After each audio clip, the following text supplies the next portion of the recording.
জানা গেছে 1890 দশকের পূর্বে স্পেনের কর্ডোভা নগরীর আদলে এই জমিদার বাড়িটি প্রতিষ্ঠিত হয়েছিল। তৎকালে কালীচরণ সাহা ও আনন্দ সাহা নামে দুই সহোদর কলকাতা থেকে লবণ ও ডালের ব্যবসা করে প্রচুর অর্থকরী আয় করে মহেরা গ্রামে এসে বসতি করেন। এরপর তারা এই সুবিশাল বাড়িটি নির্মাণ করে জমিদারি প্রথা শুরু করেন। ব্রিটিশ শাসন নেই, কালের পরিক্রমায় হারিয়ে গেছে জমিদারদের প্রতাপ। ইতিহাসের সাক্ষী হয়ে শুধু রয়ে গেছে তাদের স্মৃতিবিজড়িত কীর্তি। তেমনি একটি দৃষ্টিনন্দন স্থাপত্য শৈলী টাঙ্গাইলের মির্জাপুরের মহেরা জমিদার বাড়ি। জমিদারি প্রথা বিলুপ্ত হলেও যুগের পর যুগ ঠায় দাঁড়িয়ে আছে প্রাচীন সভ্যতার এই অনন্য নিদর্শন।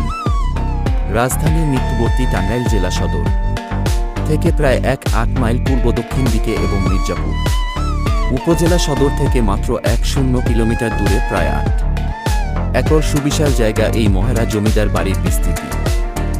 ঢাকা টাঙ্গাইল মহাসড়ক থেকে উত্তরে ও মির্জাপুর সদর থেকে পশ্চিমে উপজেলার মহেরা ইউনিয়নের মহেরা গ্রামের প্রাণকেন্দ্রে এটি অবস্থিত। জানা গেছে 1890 দশকের পূর্বে স্পেনের কর্ডোভা নগরীর আদলে এই জমিদার বাড়িটি প্রতিষ্ঠিত হয়েছিল। তৎকালে কালীচরণ সাহা ও আনন্দ সাহা নামে দুই সহোদর কলকাতা থেকে লবণ ও ডালের ব্যবসা করেন। প্রচুর অর্থকরী আয় করে মহেরা গ্রামে এসে বসতি করেন। এরপর তারা এই সুবিশাল বাড়িটি নির্মাণ করে জমিদারি প্রথা শুরু করেন। সেই সময় তারা গ্রামের গরিব মানুষদের কাছে নিজেদের টাকা দাদন খাটাতে থাকেন। এক পর্যায়ে যদি কেউ দাদনের টাকা পরিশোধ করতে ব্যর্থ হতো তাহলে তাদের শাস্তি দেওয়া হতো। এমনকি পাওনাদারদের কাছ থেকে তাদের সম্পদ ও জমিজমা নিলামে নিয়ে নিত তারা। পরবর্তীতে 19 শতকের দিকে ব্রিটিশ শাসনামলে জমিদারি প্রথা শুরু হলে কালীচরণ ও আনন্দ সাহার পুত্ররা করটিয়ার 24 পরগনার জমিদারদের কাছ থেকে একটি অংশ প্রচুর অর্থ দিয়ে ক্রয় করেন। এরপর থেকে তাদের জমিদারি প্রতাপ ও শোষণ শুরু হয় এ অঞ্চলে।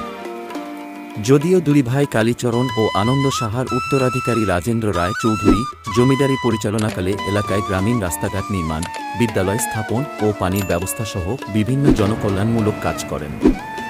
ব্রিটিশ শাসনের শেষের দিকে জমিদারি প্রথা বাতিল হয়।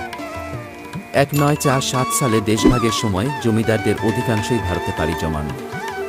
1971 সালে মুক্তিযুদ্ধের সময় পাক হানাদার বাহিনী জমিদার বাড়িতে হামলা করে এবং কুলবধূসহ 5 গ্রামবাসীকে নির্মমভাবে হত্যা করে। বাকিদের মধ্যে যারা বেঁচে ছিল তারা লৌহজং নদী দিয়ে নৌপথে দেশ ত্যাগ করেন। এরপর এখানে যখন মুক্তিবাহিনীর ঘাঁটি স্থাপন করা হয়েছিল, স্বাধীনতা পরবর্তীকালে তৎকালীন রাষ্ট্রপতি শেখ মুজিবুর রহমান এই জমিদার বাড়িকে পুলিশ ট্রেনিং স্কুলে রূপান্তরের উদ্যোগ গ্রহণ করেন। এরপর 1972 সালে তখনকার স্বরাষ্ট্রমন্ত্রী আব্দুল মান্নান এটি আনুষ্ঠানিক উদ্বোধন করেন। পরবর্তীতে 1990 সালে পুলিশ ট্রেনিং সেন্টারে উন্নীত করা হয়। মহেরা জমিদার বাড়ির প্রবেশ পথের সম্মুখে রয়েছে সুবিশাল এক দিঘি, যার নাম বিশাখা সাগর।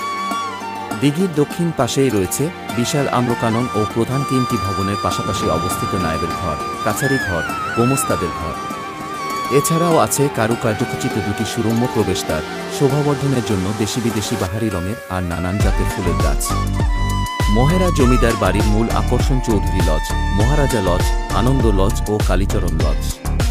চুনাপাথর, সুরকি আর ইটের সমন্বয়ে নির্মিত এই ভবনগুলো যে কারো নজর কাড়ে।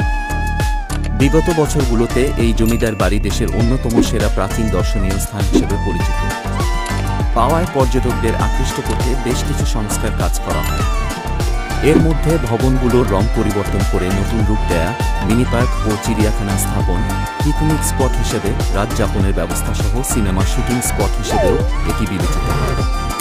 ঢাকা থেকে মাত্র 1.5 ঘন্টার দূরত্বে 80 টাকা প্রবেশ মূল্যে যে কেউ চাইলে এসে ঘুরে যেতে পারেন দেশের সবচেয়ে দৃষ্টিনন্দন এই মহেরা জমিদার বাড়ি।